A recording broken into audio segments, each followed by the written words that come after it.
देखिए आज हम यहाँ पर देखेंगे सबसे पहले कलेक्शन फ्रेमवर्क के बारे में कि sir explain collection framework.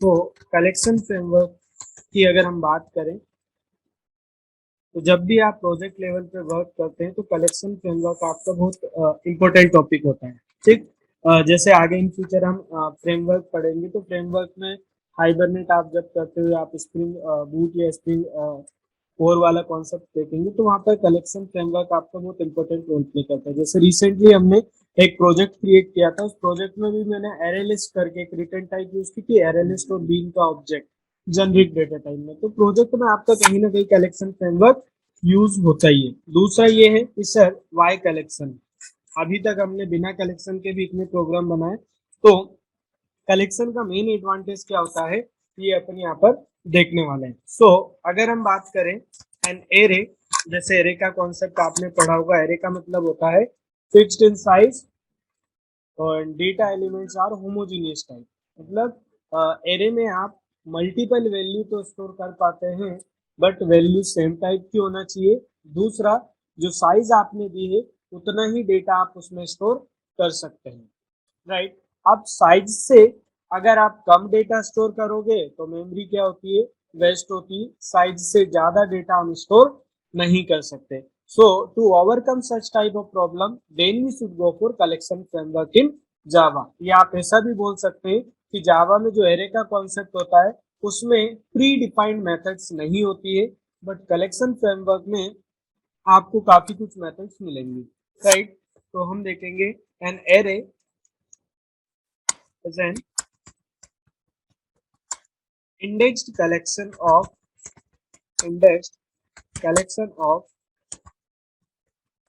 fixed number of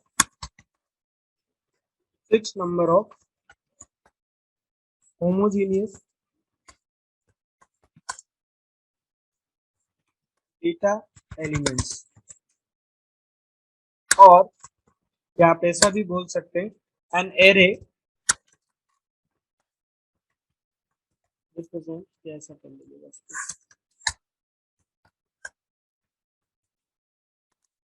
an array represent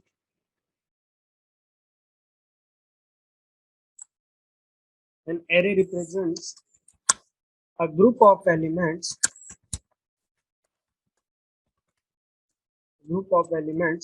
of same data type, right? So the main advantage of the main advantage of array is we can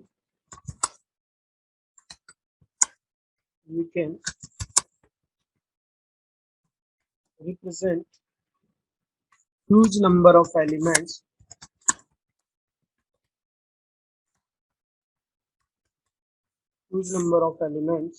by using single variable.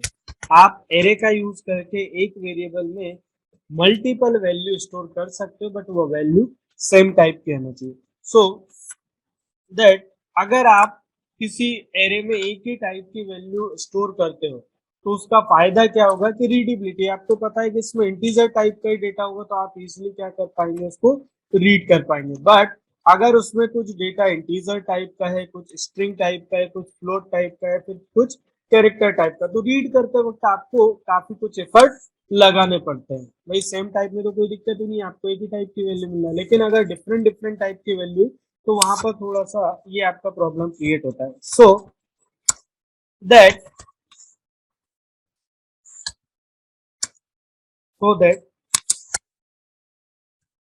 readability of the code will be improved. This is a main advantage of the array। ठीक, तो यहाँ पर मैंने आपको बताया कि array क्या होता है और ये सारी चीजें हम ऑलरेडी डिस्कस कर चुके हैं। द नेक्स्ट कि सर लिमिटेशन ऑफ एरे अब एरे के अगर एडवांटेज है, एडवांटेज में मैंने क्या बताया आपको, डाल लीजिए, एरे में अपन ऑलरेडी डिस्कस कर चुके हैं, बट एरे में कुछ कुछ लिमिटेशन भी होती है कि sir, limitation number 1, first array are fixed in size, array are fixed in size, that is once we created an array, that is once we created an array, there is no chance of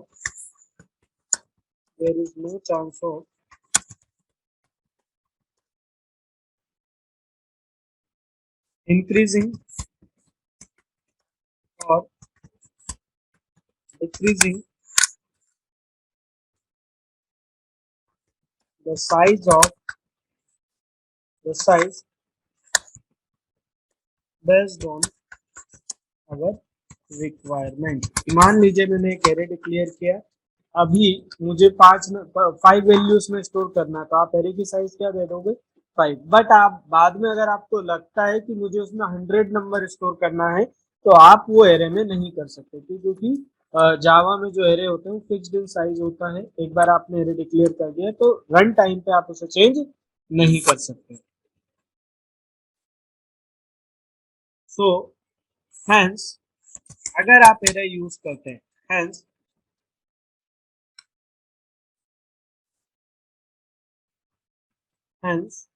to use any concept compulsorily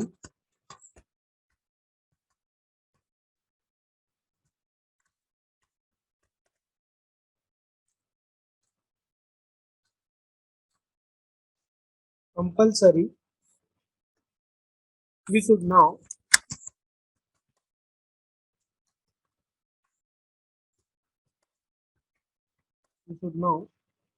the size in advance. अगर आप array का concept use कर रहे हैं तो आपको advance में उसकी साइज पता होना चाहिए कि आप इससे ज्यादा वैल्यू स्टोर नहीं करेंगे और इससे कम नहीं करेंगे। अगर आपने साइज ज्यादा दे दी और कम डेटा स्टोर किया तो मेमोरी आपकी क्या हो जाएगी, वेस्ट। और अगर आप ऐसा करते हैं तो ये हमेशा पॉसिबल नहीं होता है। So which may not possible always, right. सो दूसरा एक और कॉन्सेप्ट होता है कि sir arrays can hold only homogeneous data elements, arrays can hold only same type. Array में आप सिर्फ और सिर्फ एक ही टाइप की वैल्यू को क्या कर सकते हैं, स्टोर कर सकते हैं, राइट। अब दूसरा ये है कि हम कलेक्शन का यूज क्यों करें। क्वेश्चन नंबर 2 कि sir Y collection,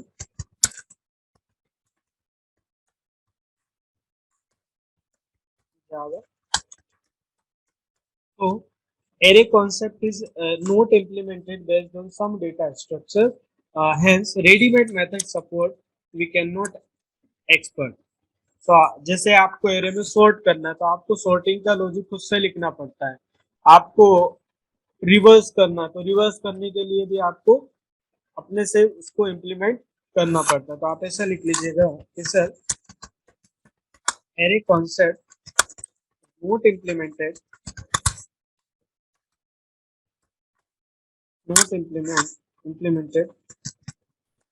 based on some data structure, hence internally जो जावा का कलेक्शन फ्रेमवर्क होता है वो किसी ना किसी डेटा स्ट्रक्चर को इम्प्लीमेंट करता है। जैसे इसमें भी stack, Q, hash table, hash map, ये सारे के सारे कॉन्सेप्ट होते हैं जो कलेक्शन फ्रेमवर्क उसको क्या करता है, इम्प्लीमेंट करता है। इसीलिए उसी पे बेस्ड आपको कुछ रेडीमेड मेथड्स मिलती है जिनका यूज आप अपने प्रोग्राम में कर सकते हैं, राइट। तो आप ऐसा लिख लीजिएगा, hence readymade method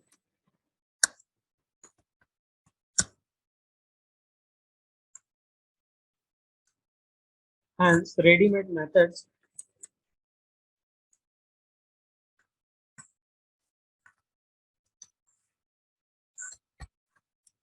ready-made method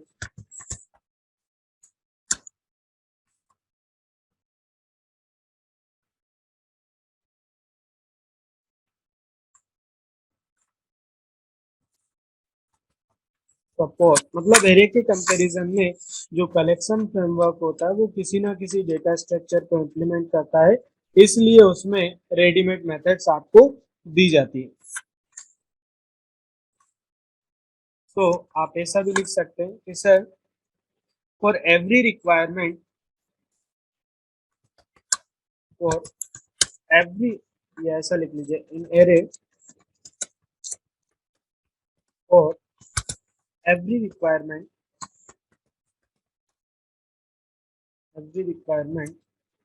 we have to write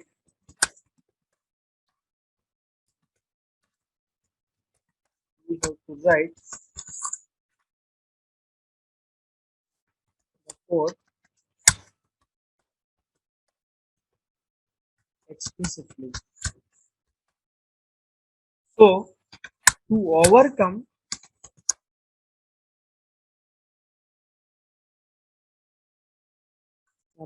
ready-made methods not support.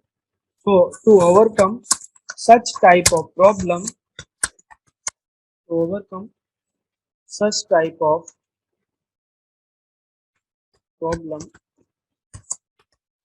then we should go for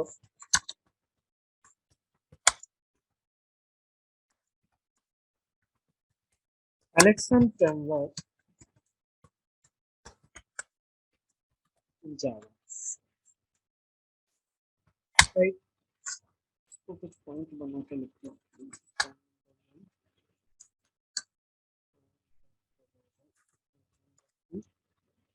next point number 3 कि sir collections are ग्रोएबल।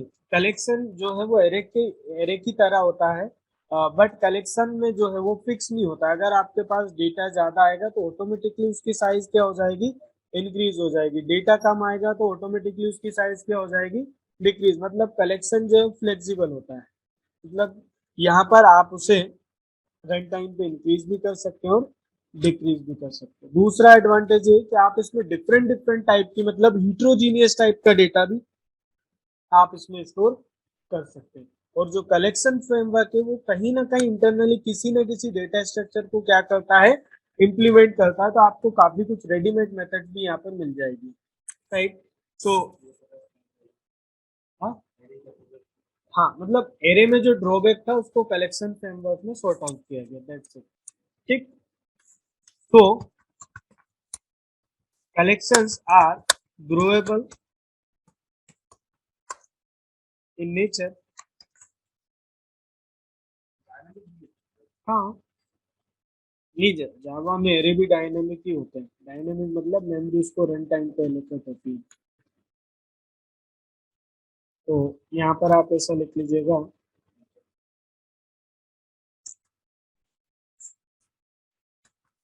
ग्रोएबल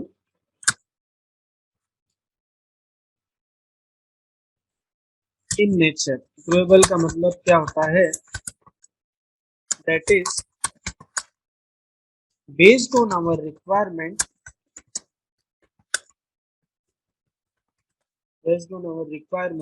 we can increase add or decrease the size, hence memory point of view,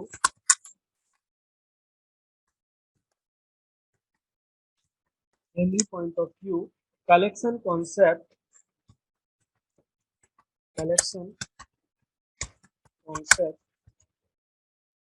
is recommended to use। Memory के point of view से देखा जाए तो आपको collection framework क्या करना चाहिए यूज। एडवांटेज कि आप और उसको इंक्रीज और डिक्रीज भी कर सकते हैं आपके रिक्वायरमेंट के अकॉर्डिंग। दूसरा कि sir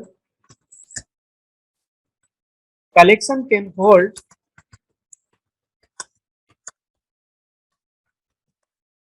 both homogeneous and heterogeneous object।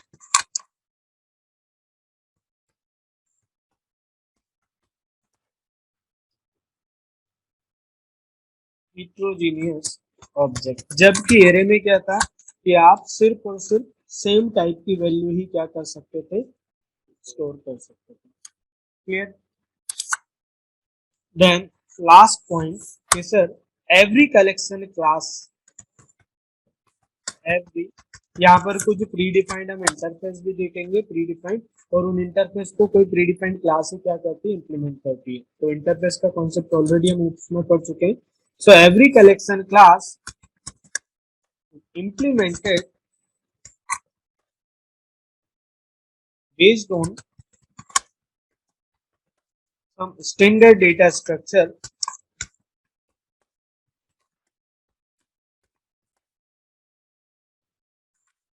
and for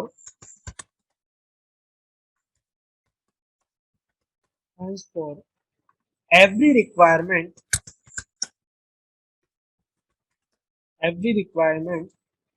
ready-made method support, ready-made method support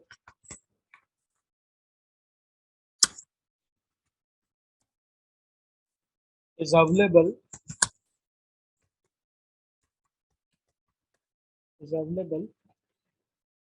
being a programmer,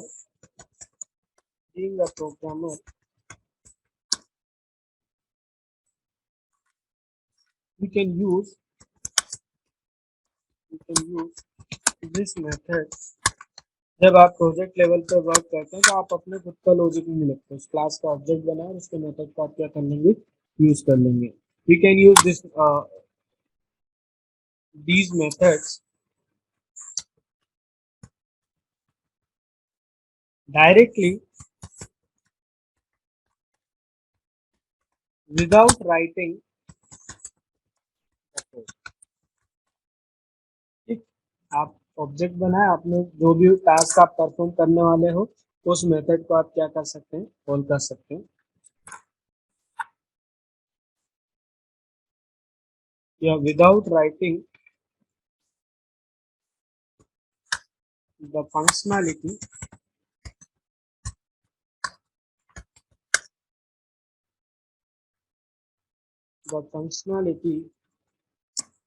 on our own। तो this is the main advantage of the collection framework. ठीक, तो अभी हमने पहले देखा कि एरे क्या होता है, फिर मैंने आपको बताया कि अगर आप एरे के प्लेस पे कलेक्शन फ्रेमवर्क यूज करते हैं तो उसका क्या यूज है। अब नेक्स्ट क्वेश्चन हम देखेंगे कि sir what is the difference between array and collections, या आप ऐसा भी लिख लीजिएगा, what is the difference between arrays and collections. Question number 3, sir what is the, देखिए जब भी आपको इंटरव्यू देंगे तो पहला क्वेश्चन हो सकता है कि आपसे कलेक्शन फ्रेमवर्क से ही पूछा जाए। तो what is the difference between arrays and collection. यहाँ पर हम देखेंगे एक साइड आप यूज करेंगे एरे एंड सेकंड साइड में आप देखेंगे collection. So this one is your arrays and this one is your collection. तो अभी अपन ने जो देखा उसी का समरी हम यहाँ पर डिस्कस करने वाले हैं। तो first, arrays are fixed in size, जैसा हमने देखा sir arrays are fixed in size, but collection में क्या बताया था, growable in nature. So collection are growable in nature. Growable का मतलब आप अपने रिक्वायरमेंट के अकॉर्डिंग उसको इंक्रीज और डिक्रीज कर सकते हैं। देन सेकंड कि memory point of view arrays are not recommended to use. Memory point of view से आप एरे पर मैं रिकमेंड नहीं करूंगे कि आप उसको क्या करें, यूज करें। इससे memory point of view arrays are not recommended use. But अगर देखा जाए कलेक्शन फ्रेमवर्क में इसे memory point of view collections are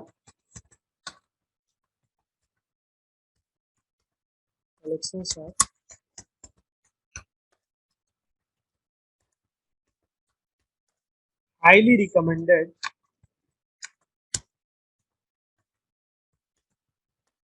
to use. Next performance wise देखा जाए तो किसकी ज्यादा होगी, एरे की या कलेक्शन की? भाई कलेक्शन में तो आपने अलग अलग टाइप की वैल्यू स्टोर कर दी मान लो, तो फिर कंपैरिजन वो कैसे करेगा? परफॉर्मेंस कलेक्शन की अच्छी नहीं होती है, क्यों? क्योंकि उसमें अलग अलग टाइप का आप डेटा स्टोर करते हो, तो एरे में सेम टाइप की वैल्यू होगी, तो कंपैरिजन सेम टाइप की वैल्यू को इजीली कर लेगा। तो परफॉर्मेंस एरे की बेस्ट होती है। तो आप ऐसा लिख लीजिएगा कि sir performance point of view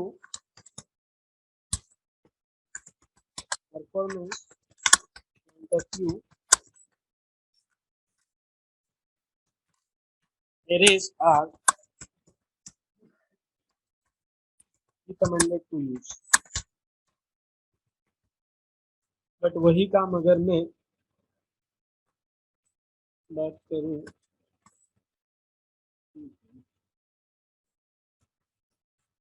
performance point of view, collections are not recommended to use।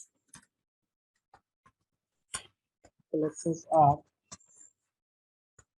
not recommended to use। क्यों? क्योंकि जब अपन देख रहे थे तो परफॉर्मेंस के मामले में देखा जाए तो एरे ही आपका बेस्ट होता है।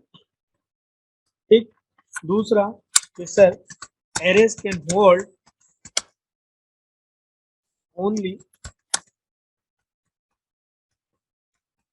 homogeneous data elements। But collection framework की अगर हम बात करें तो sir collection can hold both homogeneous and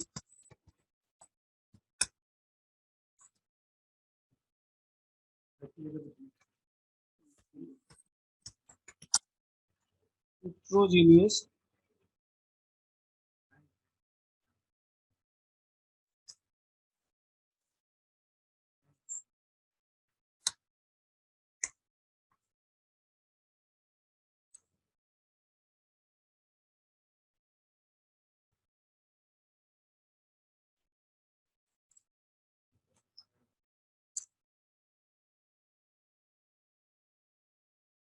ठीक है ना, heterogeneous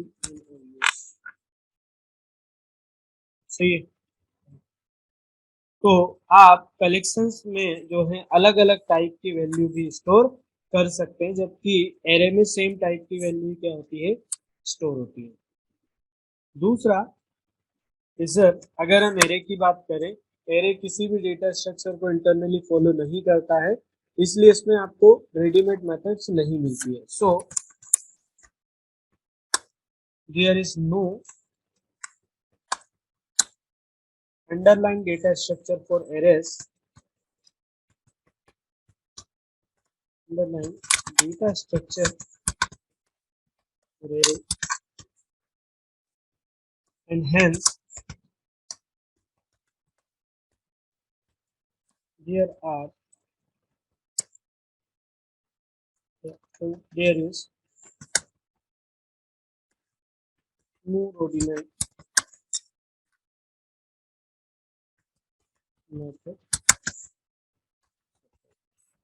right?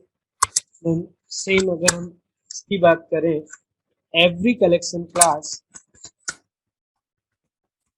every collection class support every collection class is implemented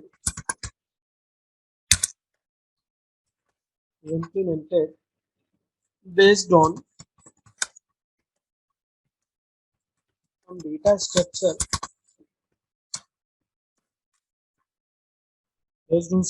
structure and hence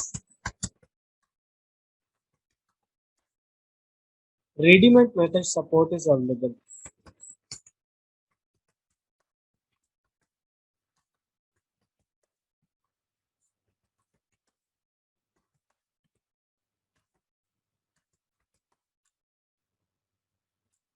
readymade support available, right. और लास्ट पॉइंट अगर हम देखें, एक होता है प्रिमिटिव और दूसरा होता है नॉन प्रिमिटिव। कोई बताएगा प्रिमिटिव का मतलब क्या होता है? प्रिमिटिव जैसे इंटीजर अरे आप बनाते नॉर्मल जो डेटा टाइप हम यूज करते हैं, int, clear, float, double, this is primitive data type, ठीक।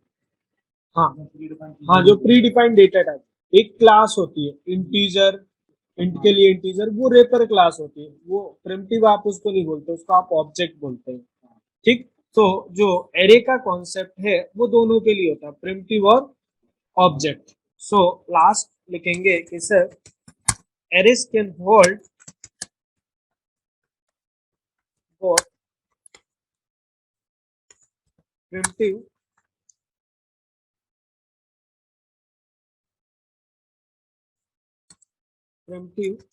और या primitive and object types.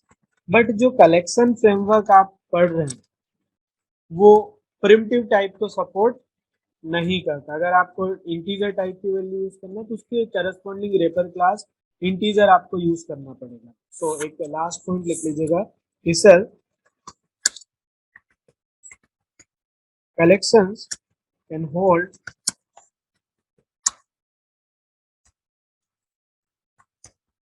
only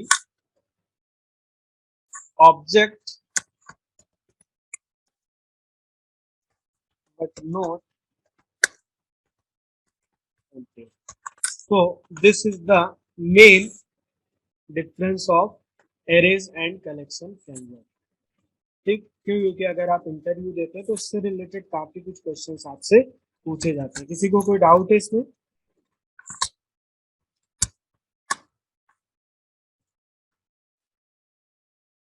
भाई ये आपने एक वेरिएबल बनाया इंट है, इसे आप क्या बोलेंगे? This is object,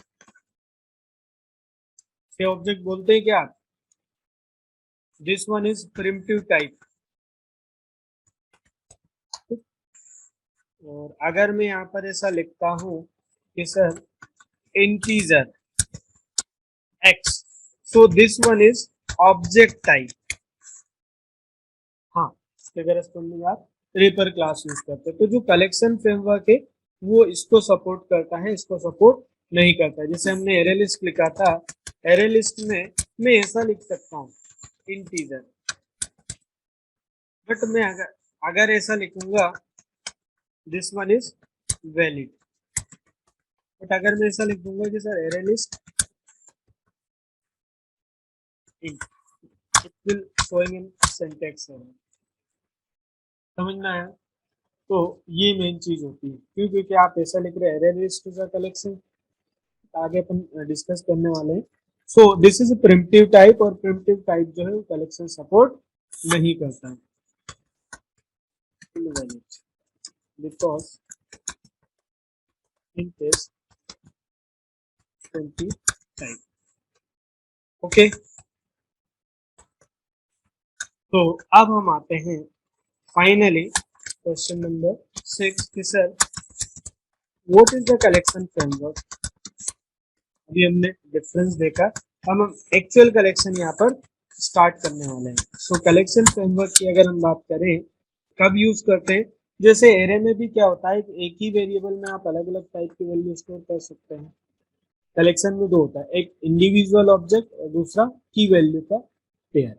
so individual object के लिए आप कलेक्शन यूज करते हैं, और की वैल्यू का पेयर रिप्रेजेंट करने के लिए आप फिर मैप इंटरफेस यूज करेंगे। Map is not a part of collection framework, वो आपका अलग होता है। ठीक, तो आप यहाँ पर ऐसा लिखेंगे कि sir if we want to represent a group of objects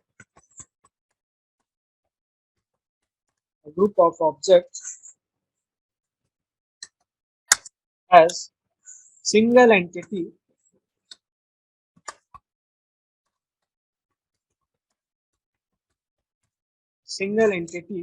then we should go for single entity. का मतलब मेरा एक ही मतलब उसमें वैल्यू एक ही टाइप में होगी, नहीं होमोजीनियस नहीं, एक ही वेरिएबल में वैल्यू स्टोर होगी, की वैल्यू का पेयर नहीं होगा। ठीक, so then we should go for, आगे हम मैप इंटरफेस पढ़ेंगे, उसमें आपका वो होता है की वैल्यू का पेयर होता है, बट उसमें की वैल्यू का पेयर नहीं होगा, सिंगल ऑब्जेक्ट में आप वैल्यू क्या करते हैं, स्टोर करते हैं। सो सर देयर आर, पढ़ेंगे अपन, देयर आर 9 इंटरफेस, या ऐसा लिख लीजिए, देयर आर 9 की interfaces of collection framework। ठीक, फर्स्ट कलेक्शन खुद भी इंटरफेस होता है। अब आपको पता होगा what is the interface. Interface is a collection of method. Interface के अंदर सिर्फ और सिर्फ आप मेथड को डिक्लेयर करते हैं। जो भी क्लास उसको इंप्लीमेंट करेगी, इन्हें इंप्लीमेंट ही करती है क्लास इंटरफेस को, तो वो उसकी डेफिनेशन क्या करती है, प्रोवाइड करती है। तो जो कलेक्शन है वो रूट इंटरफेस होता है कलेक्शन हायरार्की का। ठीक, देन सेकंड आप देखेंगे list interface, then third set interface, fourth portrait set, fifth navigable set,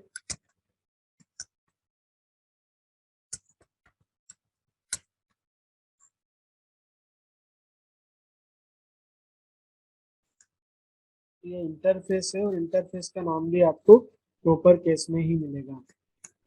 then six Q, Q भी आपका एक इंटरफेस होता है।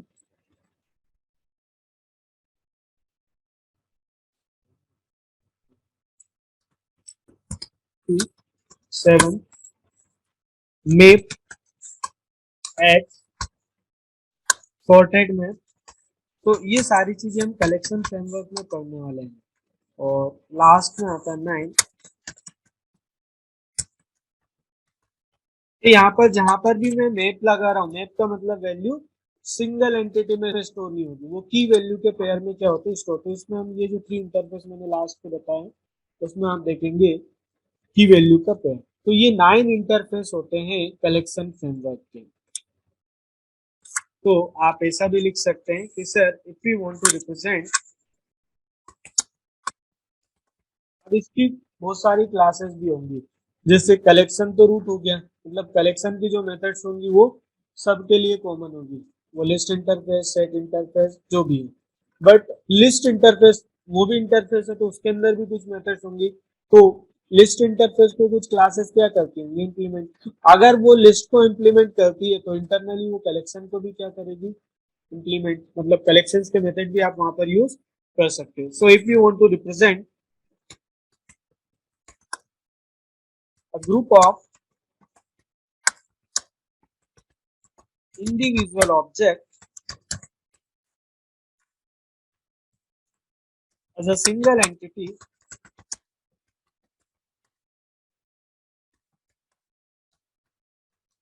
then we should go for collections।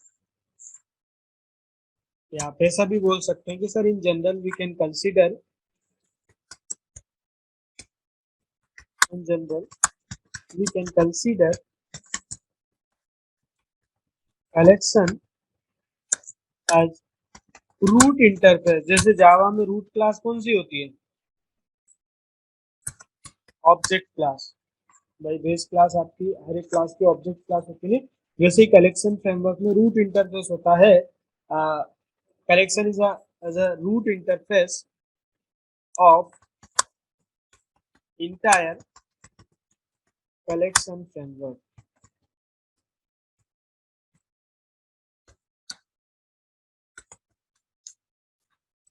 या आप ऐसा भी लिख सकते हैं कि सर कलेक्शन इंटरफेस में क्या होंगे, मेथड्स होंगी. Collection interface defines the most common methods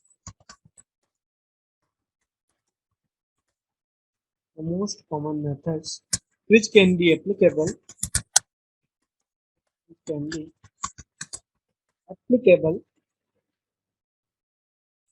for any collection. मतलब जो भी 9 इंटरफेस मैंने बताया उन सब के लिए क्या हो जाएगी, राइट. सो अब हम यहाँ पर पहले 1 बाय 1 सारे इंटरफेसेस का वो देखेंगे कि किस तरीके से आप यहाँ पर उसका यूज करेंगे. तो अभी मैंने क्या बताया आपको कलेक्शंस के बारे में. अब हम पढ़ेंगे कलेक्शन जो इंटरफेस होता है उसका चाइल्ड इंटरफेस होता है list, right. Sir question number 2, explain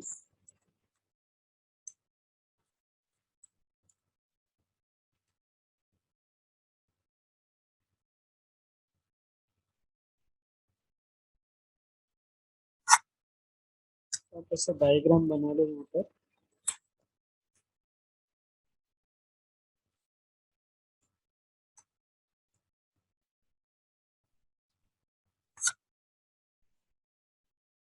देखिए यहाँ पर एक कलेक्शंस नाम से क्लास भी होती है. Collection is a interface, collections is the class. Collection this is the root interface. अब कलेक्शन इंटरफेस को जो है अगर हम देखें तो इसके कुछ चाइल्ड इंटरफेस होते हैं. तो यहाँ पर सबसे पहला इंटरफेस आपका होगा लिस्ट, सेट और एक होता है. तो इंटरफेस को इनहेरिट कर सकते हैं, पता है इंटरफेस इनहेरिटेंस बताया मैंने मल्टीपल. तो ये जो लिस्ट इंटरफेस है, हाँ नहीं क्लास इंप्लीमेंट कर दी, एक इंटरफेस दूसरे इंटरफेस को इनहेरिट भी कर सकता है. दूसरा सेट इंटरफेस, तीसरा क्यू इंटरफेस, ठीक. सो अब जो सेट इंटरफेस है इसकी भी कुछ इंप्लीमेंटेड क्लासेस आपको मिलेंगी. सो फर्स्ट लिस्ट इंटरफेस को कौन सी क्लास इंप्लीमेंट करती है, एक होता है आपका एरे लिस्ट, दूसरा आपका होता है वेक्टर और तीसरा होता है लिंक लिस्ट, राइट. सो ये 3 क्लास जो है वो लिस्ट इंटरफेस को क्या करती है, इंप्लीमेंट. मतलब यहाँ पर कलेक्शन मेथड्स और अगर आप लिस्ट इंटरफेस यूज कर रहे हैं तो लिस्ट इंटरफेस की खुद की भी मेथड्स हो सकती है. तो यहाँ पर मैंने लिख दिया कि सर लिस्ट मेथड्स. तो जो एरे लिस्ट, वेक्टर और लिंक लिस्ट क्लास है वो आप देखेंगे कि वो इसकी भी मेथड्स को इंप्लीमेंट करती है, साथ ही साथ वो इस लिस्ट इंटरफेस के मेथड्स को भी क्या करेगी, इंप्लीमेंट. दूसरा कि ये जो मैंने वेक्टर क्लास बताई है, वेक्टर क्लास को जो है एक और क्लास इनहेरिट करती है जिसे आप बोलते हैं स्टैक. आपने स्टैक डेटा स्ट्रक्चर सुना होगा, फर्स्ट इन लास्ट आउट. तो यहाँ पर कलेक्शन फ्रेमवर्क में जावा में जो पूरा डेटा स्ट्रक्चर होता है इंटरनली वो सारी चीजें आपको दी हुई है, ठीक. तो अगर आप बोलते हैं ना सर हमें जावा के थ्रू वो डेटा स्ट्रक्चर करना तो बेसिकली कलेक्शन के थ्रू होता है, ठीक. बट ये कि यहाँ आपको यूज करना, उसका लॉजिक आपको क्रिएट नहीं करना, ठीक. इसके बाद ये स्टोरी हो गई आपकी किसकी, लिस्ट इंटरफेस की. अब हम देखेंगे कि ये लिस्ट इंटरफेस की अगर हम बात करें तो देखिए डेटा तो होमोजीनियस और हेट्रोजीनियस हो ही सकता है, साथ ही साथ यहाँ पर डुप्लीकेट और नॉन डुप्लीकेट। तो लिस्ट अगर आप यूज करते हैं so we can add duplicate data element, but अगर आपको डुप्लीकेट ऐड नहीं करना तो then we should go for set. ठीक, तो अभी हम डिटेल्स में सबके बारे में पढ़ने वाले हैं। तो अभी आप ये देखिएगा कि सेट इंटरफेस की अगर हम बात करें तो इसकी भी कुछ क्लासेस होती है। सेट इंटरफेस को भी क्या करती है, कुछ क्लासेस इंप्लीमेंट भी करती है और कुछ इंटरफेस उसको इनहेरिट भी करते हैं, जैसे सॉर्टेड सेट, नेविगेबल सेट और tree set is the class. तो यहाँ पर आप पहले ऐसा लिख लीजिएगा कि यहाँ पर सबसे पहली जो क्लास होगी हैज सेट, राइट। तो has set is nothing but this is a class, यहाँ पर सी लिख रहे हैं उसका मतलब क्या है, ये क्लास है। दूसरा linked has set, so linked has set is also a class, linked has set, this one is also class, जो सेट इंटरफेस को क्या करती है, इंप्लीमेंट करती है। फिर इसके बाद थर्ड आता है कि sir sorted set, sorted set is not a class, this is the interface जो कि set interface को extend करता है या inherit करता है। so this is sorted set, और sorted set को जो है inherit करता है वो होता है आपका navigable set।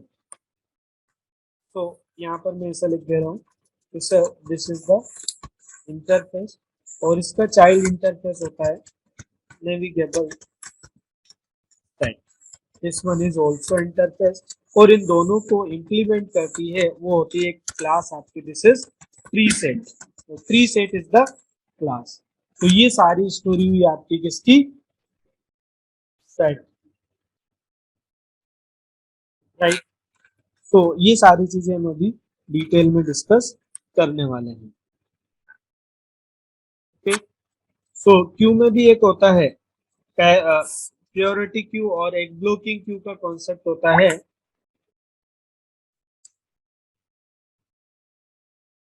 सो यहाँ पर जो लिंक लिस्ट क्लास है वो कहीं ना कहीं क्यू को भी इंटरनली इंप्लीमेंट करती है। सो वो भी हम देखेंगे। एक होता है आपका फर्स्ट प्रायोरिटी क्यू,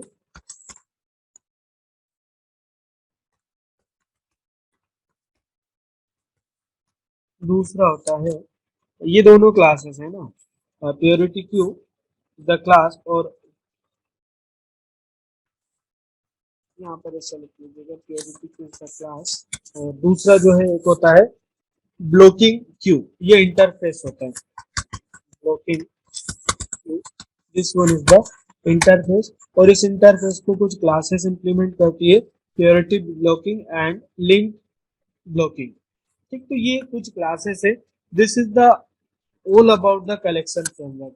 अब इसमें आगे इसमें जो डेटा आपका स्टोर होता है वो आपका कैसे स्टोर होता है, इंडिविजुअल ऑब्जेक्ट में। किस तरीके से स्टोर होगा, एज अ सेपरेट ऑब्जेक्ट, की वैल्यू का पेयर नहीं होगा। अगर आगे हम की वैल्यू का पेयर देखेंगे तो उसके लिए आप एक और डायग्राम, मैप यूज करेंगे। ठीक, तो नेक्स्ट हम देखेंगे if we want to represent data as a key value pair then we should go for map interface। ठीक, तो यहाँ पर map is the root interface of the all key value pair classes and interfaces। तो यहाँ पर अब आप देखेंगे कि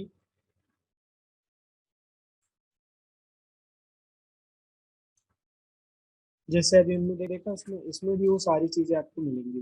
तो सबसे पहले मैप इंटरफेस की अगर हम बात करें तो मैप इंटरफेस को, मैप इंटरफेस है तो उसको कोई ना कोई क्लास कहीं ना कहीं क्या करेगी, इंप्लीमेंट। तो पहला आपका हो जाएगा this one is has map, ये आपकी क्या है, क्लास। अभी हम डिटेल में देखेंगे, मैं आपको पूरे ट्री के फॉर्मेट में बता रहा हूँ कि क्या क्या कलेक्शन फ्रेमवर्क में होता है। हैज मैप और इसकी एक और चाइल्ड क्लास होती है, this is linked has map.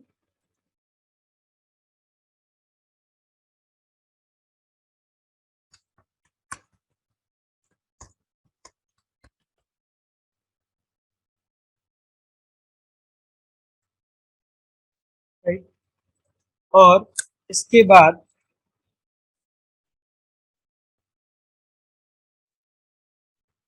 आपका आता है एक आइडेंटिटी हैश मैप होता है और एक आपका वीक हैश मैप होता है। तो बहुत सारी चीजें हैं मैप इंटरफेस को डायरेक्टली इंप्लीमेंट करती क्लासेस। फर्स्ट वन इज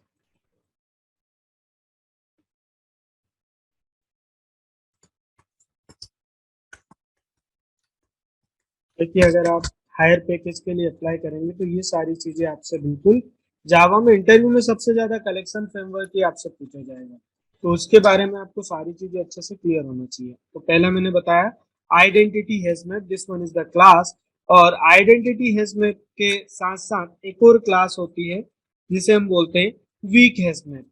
इसी को आप ऐसा भी बोल सकते हैं कि sir this one is the weak है इसमें। ये सारी की सारी क्लासेस ही होती है। इंटरफेस आपका कौन सा बताया मैंने, मैप। ये जितना भी मैं बता रहा हूँ आपको वो सारी की सारी क्या है, क्लासेस है। एक होता है आपका वीक हैश मैप।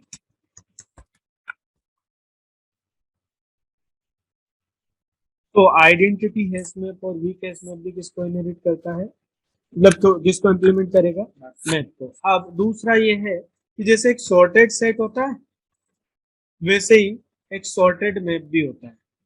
ठीक, बिल्कुल सेम होगा। वहां आप इंडिविजुअल में वैल्यू, इंडिविजुअल ऑब्जेक्ट में वैल्यू स्टोर कर रहे होंगे और यहाँ पर की वैल्यू के पेयर में आप क्या करेंगे, स्टोर करेंगे। तो यहाँ पर आप लिख लेंगे second one is sorted map. जैसे सॉर्टेड सेट था, sorted map. So sorted map is a interface. यहाँ पर सॉर्टेड मैप आपका क्या है, इंटरफेस है, जिससे वहां पर सॉर्टेड सेट था वैसे। ठीक। अब दूसरा ये सॉर्टेड, ओ सॉरी,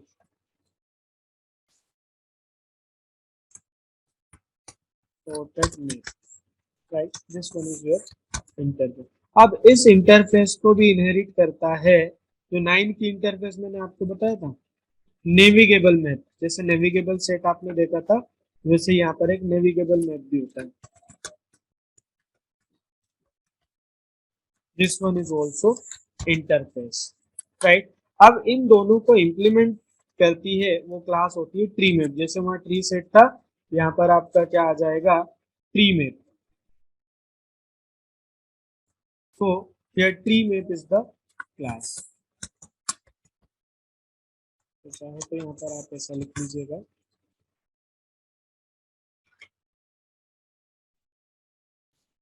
चाइल्ड इंटरफेस है। ठीक है, हाँ,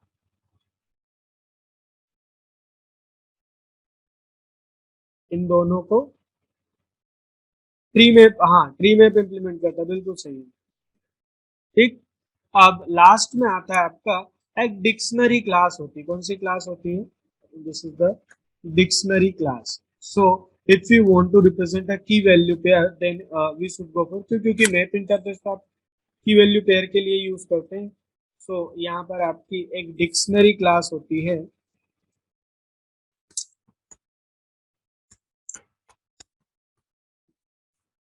डिक्शनरी, चाहे तो यहाँ पर ऐसा लिख लीजिएगा, ऐसी मतलब एब्स्ट्रैक्ट क्लास। एब्स्ट्रैक्ट क्लास पढ़ा है, इसके अंदर सिर्फ मेथड का डिक्लेरेशन होता है। अब इस एब्स्ट्रैक्ट क्लास को इनहेरिट करती है वो क्लास होती है हैश टेबल। कौन सी क्लास है, hash table,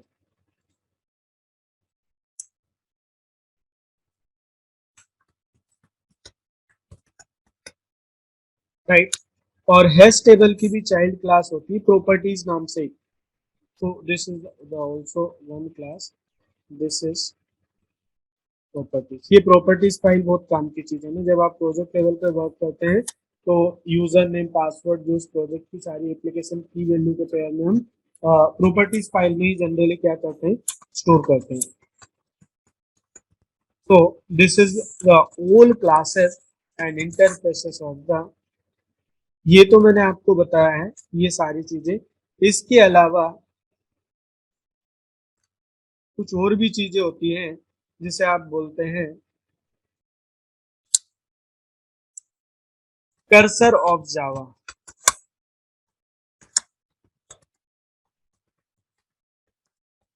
this is also part of collection framework. तो जावा में 3 कर्सर होता है, एक होता है इनुमरेशन, एक होता है इटरेटर, और तीसरा होता है लिस्ट इटरेटर। जब भी आप किसी कलेक्शन ऑब्जेक्ट से one by one value retrieve करते हैं तो कहीं ना कहीं आपको ये सारी चीजें यूज करना पड़ता है। ये कर्सर जो है वो कलेक्शन मतलब कलेक्शन फ्रेमवर्क में भी आप यूज कर सकते हैं और मैप में भी यूज कर सकते हैं। ठीक, so this is the all about the collection hierarchy. मतलब हमें इतनी सारी चीजें पढ़ना है। आज मैंने सिर्फ आपको ये बताया एरे और कलेक्शन में क्या डिफरेंस होता है। देन साथ ही साथ हमने ये देखा कि किस तरीके से आप देखिए ये इंटरव्यू पॉइंट ऑफ व्यू से देखा जाए कि आप किसी भी कंपनी में इंटरव्यू देंगे तो ये चीजें आपको बिल्कुल क्लियर होनी चाहिए। ठीक, तो अब अपन कल की क्लास से इसको वन बाय वन देखेंगे। ठीक, तो ये डायग्राम याद करके आइएगा ना, इसमें इनुमरेशन, इटरेटर और लिस्ट इटरेटर बहुत इंपॉर्टेंट रोल प्ले करता है आपका।